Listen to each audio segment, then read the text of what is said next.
Assalamualaikum warahmatullahi wabarakatuh. Hai semuanya, kembali lagi bersama Ibu Louis Sekar. Bagi kalian yang sedang menonton YouTube channel Ibu, Ibu berdoa semoga kalian selalu dalam keadaan sehat walafiat dan semangat mengikuti pembelajaran hari ini. Anak-anak, seperti biasa, sebelum kita belajar, marilah kita berdoa dulu supaya ilmu yang kita dapati dapat bermanfaat. Berdoa dimulai.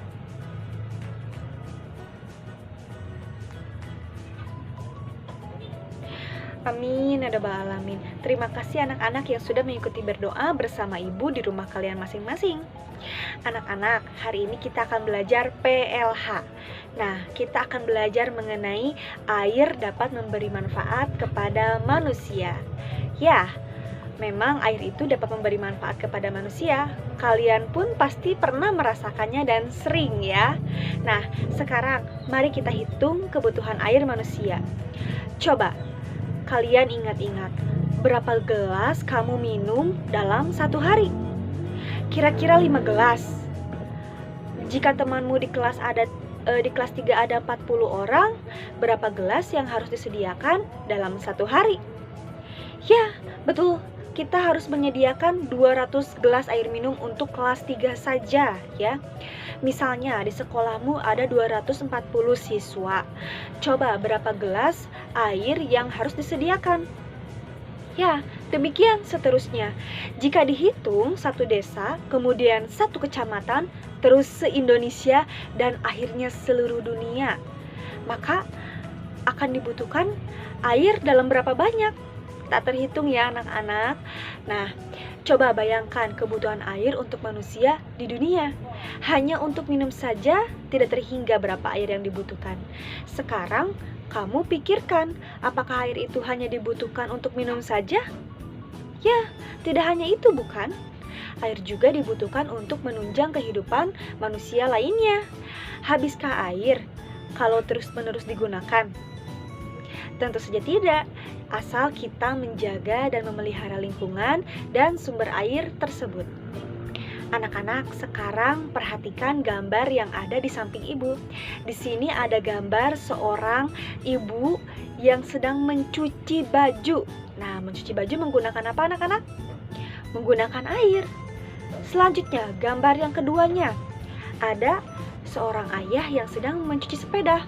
Apakah mencuci sepeda tidak menggunakan air? Tentu saja, mencuci sepeda juga memerlukan air. Air tidak hanya digunakan untuk minum saja ya. Kegiatan sehari-hari seperti mencuci pakaian dan membersihkan sepeda, air itu sangat digunakan. Nah, air terus-menerus tersedia di alam ini. Air akan terus tersedia selama manusia bisa memeliharanya. Air bisa terus-menerus memberi manfaat kepada manusia. Sebab, yang pertama, mudah bergerak. Betul? Kalian bisa melihat pergerakan air. Air mudah bergerak kan? Walaupun itu dalam celah yang kecil atau lubang yang sangat kecil. Kemudian, air juga bisa berubah menjadi uap air. Uap air berubah menjadi air. Betul sekali? Kalian pasti sering melihat ya fenomena-fenomena air ini. Nah, sekarang kalian bisa dilihat ya di halaman 14 ada kegiatanku di buku PLH halaman 14 kegiatanku ya. Ayo mengamati air. Nah, di sini kalian kerjakan ya halaman 14 dan 15. Sebelum itu Ibu akan menerangkan dulu. Yang pertama, jika baskom digerakkan, air dalam baskom akan. Nah, kalian akan tahu sendiri jawabannya. Kalian bisa mempraktekkan di rumah kalian masing-masing. Sekarang, baskom diisi dengan air. Kemudian air itu kamu gerakan menggunakan tangan kalian. Apa yang akan terjadi? Apakah air itu akan diam? Nah, jawabannya kalian pun pasti akan tahu ya. Kalian tulis jawaban nomor 1 menggunakan bahasa kalian sendiri ya. Tidak boleh singkat-singkat. Biasakanlah diri kalian untuk mengekspresikan, menuangkan apa yang kalian ketahui. Silahkan dituangkan di nomor 1 ini ya. Selanjutnya, di nomor kedua, kalian pun bisa melihat ya gambar di samping ibu ini. Nah, di sini ada seorang anak laki-laki yang sedang memegang sebuah baskom. Baskom ini ada air. Kemudian, apa yang dia lakukan? Ya, jika baskom dimiringkan, air dalam baskom akan Nah, kalian sendiri akan tahu jawabannya ya. Kalian saja coba sendiri di rumah. Kalian isikan baskom, kemudian baskom itu isikan air, kemudian kalian miringkan. Apa yang akan terjadi? Jawabannya kalian pun pasti akan tahu. Silahkan kerjakan dan ingat tidak boleh singkat-singkat. Gunakan bahasa kalian sendiri, ekspresikan menurut kalian seperti apa sih hasilnya ya. Nah, yang ketiga, di gambar yang ketiga ini ada seorang anak yang sedang membuka keran air yang ada selangnya. Kemudian apa yang akan terjadi? Nah, lihat soal nomor 3. Ketika pipa plastik atau selang dihubungkan pada keran air, kemudian kerannya dibuka, maka akan terjadi, nah, silahkan dijawab. Dan yang nomor 4, apa yang terjadi ketika air dituangkan di atas tanah kering? Nah, kalian pernah mencobanya? Kalian pernah membuang air di atas tanah yang kering? Apa yang akan terjadi? Nah, tolong tuliskan pendapat kalian, karena kalian pun sering melihat ya kegiatan sehari-hari seperti itu. Dan yang terakhir ini nomor 5. Ketika lap dicelupkan salah satu ujung pada permukaan air, ujung yang satunya lagi ditaruh di luar ember yang tergantung. Setelah beberapa saat terjadi, nah, air dicelupkan, ada lap kemudian dicelupkan sedikit ke dalam air, hanya setengahnya saja. Kemudian lapnya dimasukkan, kemudian setengahnya di luar, setengahnya lagi ada di dalam embernya itu. Apa yang akan terjadi? Airnya akan seperti apa? Nah, tolong jelaskan menggunakan bahasa kalian masing-masing ya anak-anak. Kalian pasti bisa menjawabnya. Nah, kemudian itulah air ya anak-anak. Nah, ibu juga akan menjelaskan mengenai siklus atau daur air. Kalian pernah tidak melihat atau pernah tidak kalian membayangkan bagaimana sih air itu tidak akan habis di dunia ini? Ya, kalian pernah membayangkan itu? Tentu saja, air itu tidak akan mungkin habis di dunia ini, karena air pun memiliki daur hidupnya ya. Nah, ibu akan menjelaskan sedikit ya.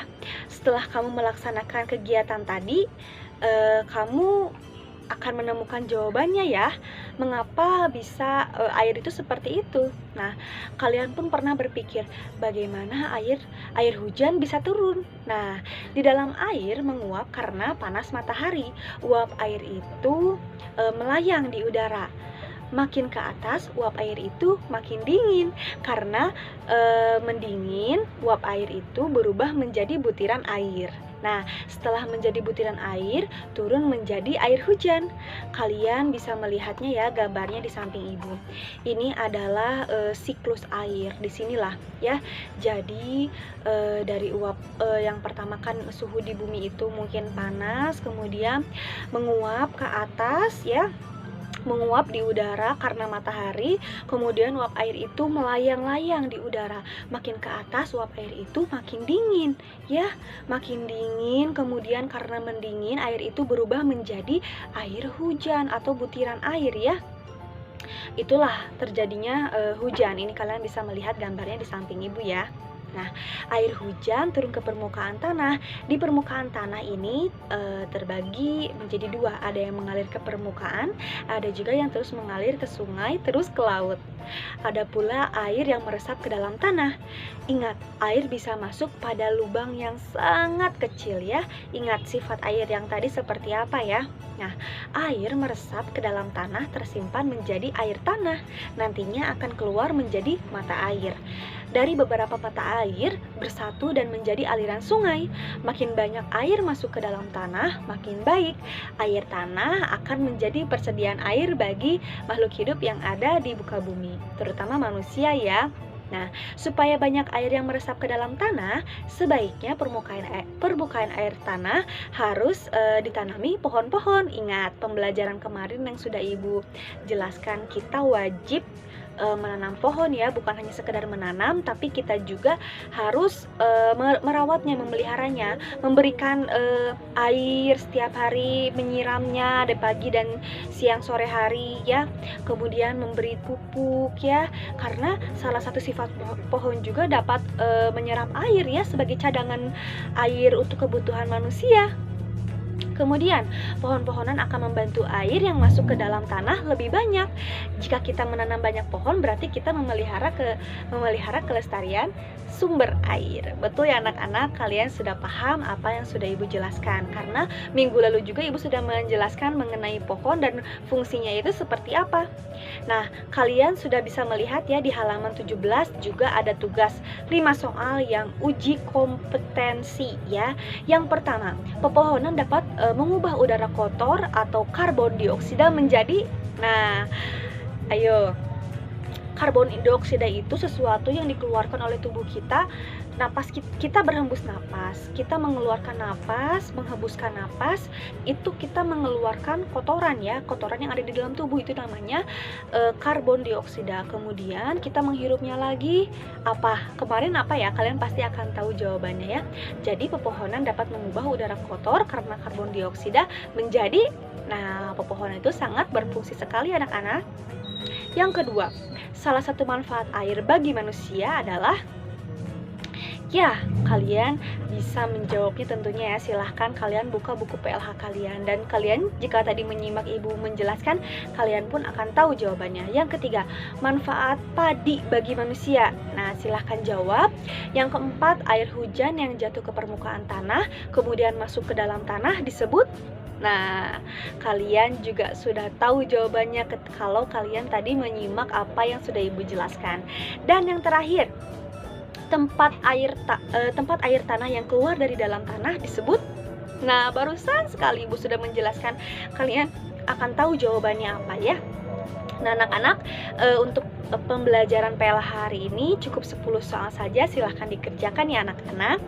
Hanya itu saja tugas hari ini. Anak-anak, sekian yang dapat Ibu sampaikan hari ini, mudah-mudahan bermanfaat. Mohon maaf bila ada kekurangan dari apa yang sudah Ibu jelaskan. Semoga kalian memahami setiap materi yang Ibu jelaskan setiap harinya. Dan Ibu juga ingin selalu mengingatkan Ananda semua untuk selalu menjaga kesehatan ya.